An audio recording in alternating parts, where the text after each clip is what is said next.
Hey guys, so today I want to make a quick little video here where I am just going to go over Galaxy S4 with Android 4.3, the Go edition here versus the latest iOS 7 Beta 4 on the iPhone 5. So, of course, I'm making separate reviews for separate apps, but in this is the overall look over here. So, of course, we can start off by going over the UI changes here in the latest iOS 7 Beta 4.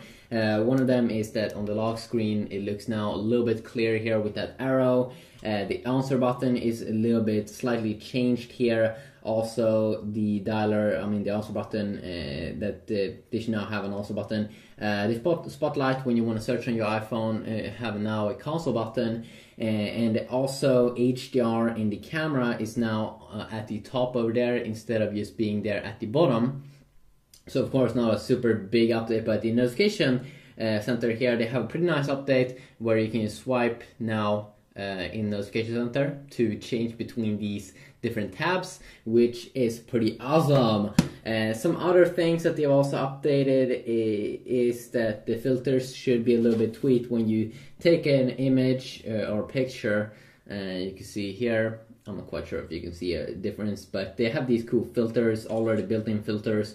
They probably noticed that a lot of people do enjoy Instagram, so a lot of people want to use those different filters, so they have a few incorporated a few various filters there inside of the latest Beta 4. Some AirPlay UI tweaks, a new stand have also been updated a little bit. The app Shuffle All Songs is back. Transparency overall in terms of the UI look and feel is back. So if we just check out the UI comparisons here, just made a browser video comparing these two phones and that. I also made a benchmark test video. If there's any more you want to see, please let me know about that. But I can definitely, I do want to do a camera comparison as well. Check out the camera and the images and the quality on all of that. But the main thing here still is that iOS is still, you don't have any widgets over here. Let's just create a folder on both these two devices and you will see a little bit how it works. So first, of course, we just need a few icons here. So of course with Android you do have the app drawer here with all of your apps, and then you have a widget page, and of course you can download more in the App Store. But basically what's the difference here is that in iOS 7, of course, still you do have all of your apps is being stacked over here, and yes, you can create folders, but you can't like hide everything in an app drawer or something.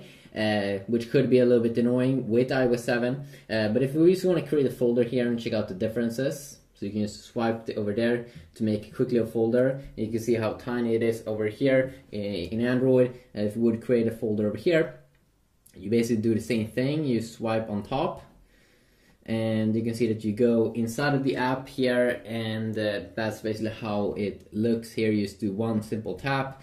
I would probably prefer the Android way because some way it feels like it's a little bit faster here with just one tap here to open up that.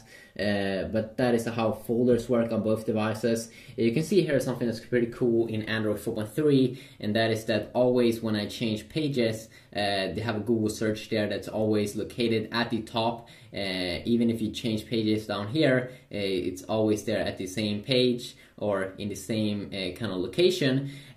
So if you swipe down here as well, you can see that this is of course the notification center area on both these two devices. Apple likes to keep the calendar here first, and then they have the stocks, but you can of course remove that in the settings area. But then they have a page here when you swipe, you can see all the notifications and everything when you have stuff, and also missed calls, and of course missed other things. Here they have a little bit more of a simplistic UI. You have some quick toggles here, so you can quickly enable and disable some stuff like Wi-Fi, Bluetooth, etc. But here's the place where you will see all your stuff coming in. You can see it looks a little bit more awesome here on the iPhone 5 with iOS 7 because you can see through, so a little bit more transparent. So in terms of design way, it's a little bit more awesome, I think. Personally, most people will enjoy that. If you want to have some quick toggles here on the iPhone 5, of course, with iOS 7, you swipe up there and then you're going to get the control center, which has 5 basic toggles and this brightness slider, which is very, very nice. Some quick shortcut to some random apps that you can't decide for yourself. You can see her AirDrop as well. And then also, of course, when you play music, you can enable and disable this and change the volume and do all those things in that area. And of course, Control Center is also available here. When we are on the lock screen, you can swipe up like so. So if you try the same thing here, you can see that I can swipe down like this, and I have to do it like that. One thing that's pretty awesome here with Android is, of course, that you can have lock screen widgets. So you just quickly fire up the camera over here. And of course, the camera app here is pretty awesome in many ways. Okay, wait a second. Here it seems like it's having some focus problems, focus issues. Okay, there we go. But the UI is pretty cool here in Android when we want to change some things here in the camera app. But as I said, I'm probably going to do more of like an in-depth video checking out the camera UI and the camera apps and compare them against each other, how they are, how they look, how they behave, because there's just a ton of things that you can compare that. But what I want to show you here on the lock screen, of course, we can have more widgets here on the side. Mainly you can have like Google's own widgets, but you may be able to have more if you download more widgets, I'm pretty sure. Messaging though is pretty cool if you can have messaging here on the lock screen. So if we use close, you can see here that you can have like messaging over here, so you can immediately go to that place without having the need to unlock your device. Now, I think Apple has a similar feature that you will be able to see new incoming messages and stuff over here, so you don't have to unlock the device either. So works pretty much the same over there, which is pretty nice. Still no widgets over here, and some people may not use that many widgets, but if you definitely want to change the appearance of your device, make it a little bit more unique, definitely Android is pretty awesome there. Both these two phones also, of course, have a big, massive place where you can download apps. Of course, Apple with their own app store, and then of course Google with their own so-called Play Store that I have been checking out in other videos. See here, we can also check out the multitasking, but you can see here we do have, I mean, right now almost every single thing, every single big game is available on both platforms, both iOS and Android. But there's just many cool things here with in terms of the whole UI, how that quality feel that you do get in iOS, that you can see that it seems like they put down some more work into doing things that just looks good over here.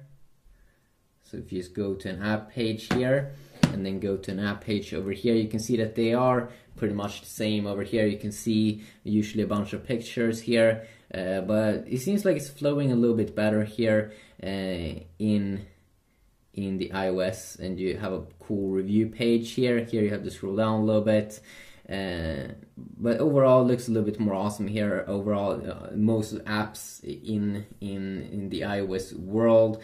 The cool thing is that with iOS, that you do know that Apple will continuously support it and update all of the apps and everything, so you don't really have to worry too much about that.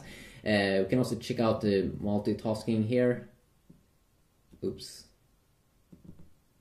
So the multitasking UI here, which is pretty bad on both Android 4.3 here, the Google edition, and also in iOS 7 beta 4, because they should definitely have a button so you can close all of the apps with just one tap. That is, just as they have in the most Galaxy S4 that's being sold, because Samsung is releasing with TouchWiz. It's just overall a better thing that many times you just want to close down everything. But you have to swipe and swipe and swipe and swipe and swipe to close down apps. Now, of course, if you look at it in the browser way here, when you do get, or if you do install Android 4.3 on your Galaxy S4, you of course you just get the Chrome browser, not Samsung's own TouchWiz browser. And Samsung's own TouchWiz browser could be very good for the Galaxy S4 if you're going to use those smart features that you can scroll with your hand, you can hover across the screen and it will zoom in and do all those kind of crazy things. But if you don't want to use them, then of course it's not that important to have that browser. But also if you would like to One thing I do like with Samsung's own TouchWiz browser is that they do have a reading mode. So let's say you go into an article and you just want to read the text, you just tap on one button, and that is the same thing that Apple also have in their Safari browser basically. So if I would go to a page here, and I've been already making a browser comparison video, so I'm not going to do that again. But if you tap on this, you can see here at the top here, you just tap on this, and what it basically will do here is that it will just add all of the article text and all of the pictures here in a nice formatted way, so it's very easy to digest and read, which is pretty awesome. I can also maybe make separate video for Siri and check out the voice assistant a little bit more. I thought we can show one more thing here in this specific video. If you go to display, and let's see here, if you go to wallpaper on both these two devices, if you look at the stock wallpapers here, we do have two dynamic wallpapers, or two live wallpapers here in iOS 7, two like bubble effects. We also have a ton of bubble live wallpapers here in iOS or in Android. And of course in Android, I do know that it's very easy to add more live wallpapers. You just download from the Play Store. I'm not quite sure you can do that in the iOS world if you don't jailbreak the device. But of course, we don't know at the moment if we're gonna get a jailbreak, but it's probably gonna come and arrive.